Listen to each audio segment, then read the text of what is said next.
Hello दोस्तों, नमस्कार। आपका बहुत बहुत स्वागत है हमारे चैनल पर। और आज देखिए, आज हम एक भर्ती लेकर आए हैं जिसका नाम है रेलवे अप्रेंटिस 2026। और इसमें जो खास बात है वो क्या है? वो खास बात ये है कि ये जो हम भर्ती लेकर आए हैं इसमें आपका एग्ज़ाम नहीं होगा। तो उन बच्चों के लिए खास हो जाती है जिन बच्चों ने आईटीआई कर रखी है, और जो बच्चे आईटीआई कर चुके हैं, करने के बाद अगर अप्रेंटिस की जॉब करना चाहते हैं तो बच्चों आपके पास एक बहुत अच्छा मौका है, जिसमें कि 1644 वैकेंसीज आई हुई हैं। रेलवे के बच्चों के लिए एक बहुत अच्छा सुनहरा मौका है अगर आपने आईटीआई कर रखी है। बाकी आप एलिजिबिलिटी के हिसाब से वैकेंसी देख सकते हैं। तो इसमें पहली बात तो आप सभी लोग जल्दी फॉर्म भर दें। फॉर्म भरने के बाद आगे देखिए क्या इसमें जो आया है नोटिफिकेशन, मैं उस पर बात करता हूँ। तो चलिए, यहाँ पे देखिए लिखा हुआ है कि दक्षिण मध्य रेलवे की तरफ से आया हुआ है नोटिफिकेशन, जिसमें आप देख सकते हैं welder, DRM office Raipur division. तो यहाँ पर जो बेल्डर और गैस इलेक्ट्रीशियन के लिए जनरल में आए 105 पद, ईडब्ल्यूएस में 26, ओबीसी में 72, एससी में 39, यानी कुल मिलाकर अलग अलग पदों पर वैकेंसी आई हुई है। आप ये नोटिफिकेशन हमारे लिंक हम इसका नीचे डाल देंगे अपने डिस्क्रिप्शन बॉक्स में, तो वहां से आप जाकर इसे देख सकते हैं। और अलग अलग है, अगर मैं इस तरीके से गिनती बताऊंगा तो आपको बहुत समय लगेगा। निश्चित रूप से आप अपना फॉर्म भरें तो इसको जरूर देख लें कि किस में कितनी वैकेंसी और किस में आपको फॉर्म भरना चाहिए। ये बहुत ही महत्वपूर्ण बात आपके लिए है। अब देखिए, मैं इसके बाद और भी बता दूं। यहाँ पर देखिए फिटर, बच्चे बहुत से होते हैं कि आईटीआई फिटर से किए हुए हैं, कहते हैं कि सर वैकेंसी नहीं आ रही है। तो उन बच्चों के लिए एक अच्छा मौका है जिन्होंने COPA, stenographer, English, Hindi, turner, electrician, machinist, machinist, welder, fitter, इन सभी की अलग अलग जगह आई हुई हैं। और आप बच्चों अपनी जिस ट्रेड से आपने आईटीआई की है उस ट्रेड से आप अपना फॉर्म भर सकते हैं।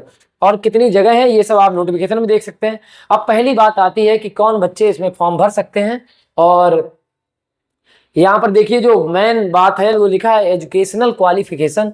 तो एजुकेशनल क्वालिफिकेशन में, टेक्निकल क्वालिफिकेशन में क्या क्या होना चाहिए? Must have pass 10th pass examination under 10+2 system of education और its equivalent with minimum 50% marks. अब यहाँ पर आपसे ये कह रहा है कि 50% अंकों के साथ आप 12th किए हुए हो या किसी और एग्जाम को आप करें हो, लाइक पॉलिटेक्निक भी इसी तरीके से आ जाता है।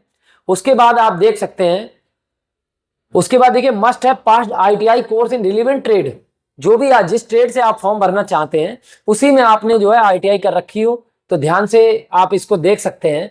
उसके बाद लिखा है the candidate should have already passed the prescribed qualification on the date of issue of notification. Candidates appearing in the qualifying examination and candidates whose result of qualifying examination awaited are not eligible। यानी मुन्ना, मेरी बात आप समझिएगा कि ऐसा नहीं कि जो अपेयरिंग स्टूडेंट है वो भी इसमें फॉर्म भरेंगे, जो क्लियर कर चुके हैं वो भी भर सकते हैं। उसके बाद हम बात करने वाले हैं एज लिमिट की। बच्चों आपको पता होना चाहिए, लिखा हुआ है कि जो 15 साल लिखा, candidate should have completed 15 year of age. जो 15 साल पूरी कर चुके हों और अधिकतम 24 साल तक के बच्चे इसमें जो है अपना फॉर्म भर सकते हैं, उनके लिए खास बात है। और यहाँ पर डेट भी अनाउंस की गई है कि जनरल के बच्चे जो है 2002 से 2011 तक के बच्चे इसमें फॉर्म भर सकते हैं। उसके बाद एससी के बच्चे कहाँ से कहाँ तक भर सकते हैं, ओबीसी के कहाँ से कहाँ तक भर सकते हैं। तो एक बहुत महत्वपूर्ण बात आप सभी के लिए है, the period of the aspirants training and stipend.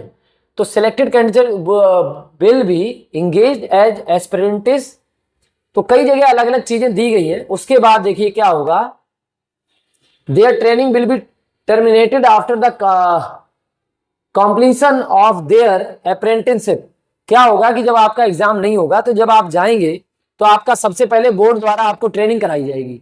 तो ट्रेनिंग कराने के बाद क्या होगा, criteria of preparing merit list and the selection के लिए आपकी मेरिट लिस्ट के आधार पर आपका सिलेक्शन किया जाएगा। फिर उसके बाद मेडिकल एग्जामिनेशन होगा जो लिखा है उस आधार पर। उसके बाद कॉन्ट्रैक्ट तौर पे द सिलेक्टेड कैंडिडेट और if he is minor and guardian has the enter into the contract of the apprenticeship with the employer। उसके बाद offer of acceptance of engagement. तो यहाँ पर देख सकते हैं कि it is not obligatory on the part of employer, यानी वही सब जानकारी दी गई है। उसके बाद बच्चों एक बात और भी है, इसमें जो हमारे एक्स सर्विसमैन हैं वो सभी भी इसमें फॉर्म भर सकते हैं। उनके लिए भी एक बहुत अच्छी जानकारी है। लास्ट डेट फॉर्म भरने की कब से कब तक है?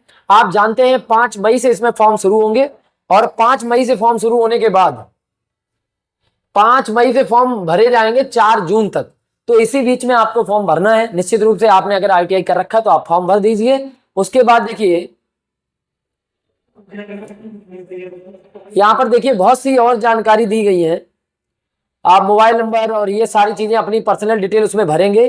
तो यहाँ पर देखिए कि बहुत अच्छी जानकारी ये जो मैंने आपको दी है। अगर आपको ये जानकारी अच्छी लगती है तो आप हमारे चैनल फ्यूचर जॉब वाला को सब्सक्राइब कर लीजिए, दोस्तों के साथ शेयर कीजिए। मिलते हैं अगली वीडियो में, तब तक के लिए धन्यवाद।